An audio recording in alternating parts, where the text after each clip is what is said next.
আমি বানালাম, দেখুন তেঁতুলের সোঁটের নাম, দুর্দান্ত খেতে লাগে। হ্যালো বন্ধুরা, নাচ কিচেনে সবাইকে স্বাগত জানাই। আজকে আমি বানাবো আস্ত তেঁতুলের একটা সোঁট। কেমন করে বানাবো, কিভাবে বানাবো, আমি একটু জিরে দেবো 1.5 চামচের মতো, মৌরি দেবো ওই 1.5 চামচের মতো, দিয়ে একটু চড়বড়িয়ে নেব। মশলাটা ভাজা হয়ে গেছে আমার, জিরে আর মৌরি ভেজে নিয়েছি, নামিয়ে নেব। আমি আখের গুড়কে ফুটিয়ে রেখে দিয়েছি,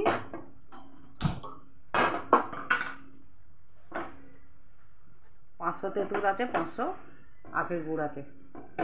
এটা একটু গাঢ় করে নেব গুড়টাকে তেঁতুলের শট বানাবার জন্য। এটাকে একটু গাঢ় করে নেব নেড়ে। গুড়টাকে আমি ফুটাতে দিয়েছি, আর একটু গাঢ় হবে।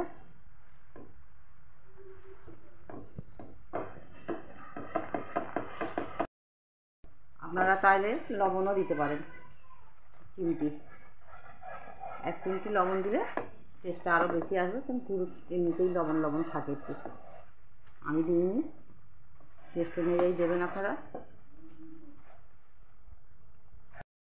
এবারে নামিয়ে নেবো আমি, হয়ে গেছে, চিটে এসে গেছে।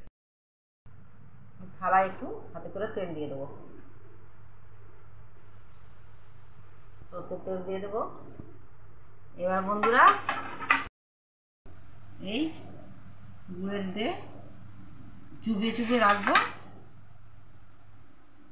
কত সুন্দর খেতে হবে। বাড়িতে একবার বানিয়ে অবশ্যই ট্রাই করে দেখবেন।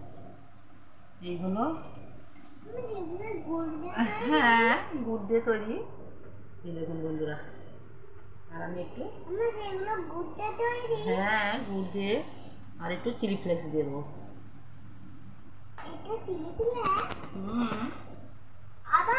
আবার সবাইকেই তো চান করাতে হবে। এগুলো চান করাচ্ছে, চান নাকি? এগুলো তো গাও দেওয়াচ্ছে চান।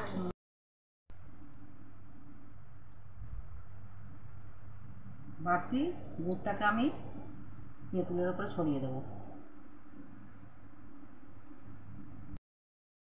আবারও মশলাগুলো দিয়ে দেবো, বেঁচে থাকা মশলা। বাড়িতে একবার হলেও করে খেয়ে দেখবেন বন্ধুরা, দুর্দান্ত লাগবে। আর পুরো রেসিপিটা দেখবেন স্কিপ না করে। হ্যাঁ খুব টেস্ট লাগে।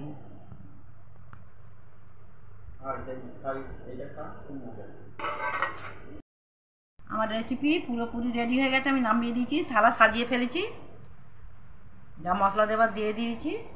আপনারা বাড়িতে এইভাবে বানাবেন। আর দেখতে বন্ধুরা দেখুন কত সুন্দর লাগছে। আপনারা বাড়িতে একবার হলেও বানিয়ে খাবেন। আর নাচ কিচেনে শেয়ার করুন, ফলো করুন, বেশি বেশি করে ফলো করে দেবেন, লাইক করে দেবেন আর সাবস্ক্রাইব করবেন।